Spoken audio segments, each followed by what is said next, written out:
السلام علیکم ورحمۃ اللہ وبرکاتہ۔ الحمد للہ رب العالمین والعاقبۃ للمتقین والصلاة والسلام علی اشرف الانبیاء والمرسلین نبینا محمد وعلی آلہ وصحبہ اجمعین ومن تبعہم بإحسان الى یوم الدین، اما بعد۔ فقال النبی صلی اللہ علیہ وسلم: فاتقوا اللہ واعدلوا بین اولادکم، رواہ البخاری۔ ابھی آپ کے سامنے بخاری شریف کی ایک چھوٹی سی روایت پڑھی گئی ہے، اور یہی روایت مسلم شریف کے اندر بھی موجود ہے۔ فاتقوا اللہ واعدلوا بین اولادکم، نبی کریم صلی اللہ علیہ وسلم فرماتے ہیں اللہ تعالیٰ سے ڈرو اور اپنی اولاد کے درمیان عدل کرو، انصاف کرو۔ یہاں پر والد کی ایک بڑی ذمہ داری بتائی گئی ہے کہ وہ اپنی ساری اولاد کو ایک نگاہ سے دیکھے۔ اگر کسی کو گفٹ دینا ہو تو اپنی اولاد میں انصاف کرنا چاہیے۔ یہ نہیں کہ یہ لاڈلا ہے، یہ چہیتا ہے، یہ ہماری زیادہ بات سنتا ہے، یہ ہماری خدمت کرتا ہے، تو اس کو دے دیں اور دوسرے کو محروم کر دیں، یہ جائز نہیں ہے۔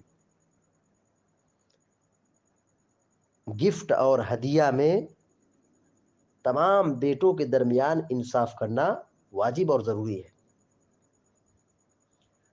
سیدنا نعمان بن بشیر رضی اللہ تعالی عنہ بیان فرماتے ہیں کہ ان کے والد انہیں رسول اللہ صلی اللہ علیہ وسلم کی خدمت میں لائے اور عرض کیا کہ میں نے اپنے اس بیٹے کو ایک غلام بطور ہدیہ دیا ہے۔ پیارے نبی علیہ الصلوۃ والسلام نے سوال کیا، کیا ایسا ہی غلام اپنے دوسرے لڑکوں کو بھی دیا ہے؟ آپ نے سوال کیا، انہوں نے کہا نہیں۔ ان کے والد نے کیا کہا؟ بشیر رضی اللہ تعالیٰ عنہ نے، نہیں میں نے کسی کو نہیں دیا، صرف انہی کو دیا ہے۔ پیارے نبی صلی اللہ علیہ وسلم نے فرمایا پھر اس غلام کو واپس لے لو، یعنی یہ جائز نہیں ہے کہ تم اپنی کسی اولاد میں سے کسی کو گفٹ دو اور دوسرے کو محروم کر دو، ایسا گفٹ کرنا جائز نہیں ہے۔ اولاد کے درمیان انصاف کرنا والد کی بہت بڑی ذمہ داری ہے۔ اگر انصاف سے والد کام نہیں لے گا تو بچوں میں نفرت اور بگاڑ پیدا ہوگی۔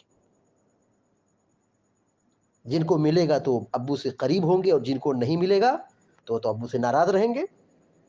تو گویا کہ والدین خود اپنے بیٹوں کو نافرمان بناتے ہیں،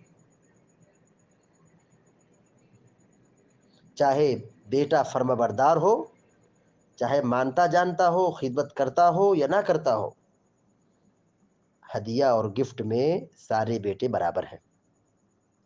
ایسا نہیں کہ جو لاڈلا ہے، چہیتا ہے، بڑا خدمت گزار ہے، فرما بردار ہے، بات سنتا ہے، تو والد ان کو خوب دے دیں، خوب نواز دیں اور دوسرے کو محروم کر دیں۔ ایسا کرنا جائز اور درست نہیں ہے۔ علامہ ابن قیم رحمہ اللہ نے اس حدیث کی تشریح میں لکھا ہے، اعدلوا بین اولادکم، اپنی اولاد کے درمیان انصاف کرو۔ کہتے ہیں یہاں اللہ تعالیٰ نے، اللہ کے رسول صلی اللہ علیہ وسلم نے، یہاں رسول اللہ صلی اللہ علیہ وسلم نے حکم دیا ہے۔ یہ حکم کیا ہے؟ وجوب کے لیے ہے، واجب ہے، فرض ہے، ضروری ہے۔ شیخ ابن باز رحمۃ اللہ علیہ فتویٰ دیتے ہوئے کہتے ہیں کہ اولاد میں سے بعض کو بعض دوسروں پر فضیلت دینا منع ہے، اور ان کے درمیان عدل کرنا، انصاف کرنا واجب ہے، ہاں وہ لڑکے ہوں یا لڑکیاں ہوں۔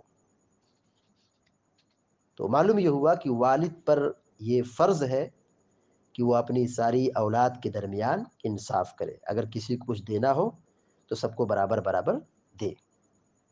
اللہ تعالیٰ سے دعا ہے کہ اللہ تعالیٰ ہم سب کو، آپ سب کو نیک عمل کی توفیق عطا فرمائے، آمین یا رب العالمین۔ وصلی اللہ علی نبینا محمد وعلی آلہ وصحبہ اجمعین۔ السلام علیکم ورحمۃ اللہ وبرکاتہ۔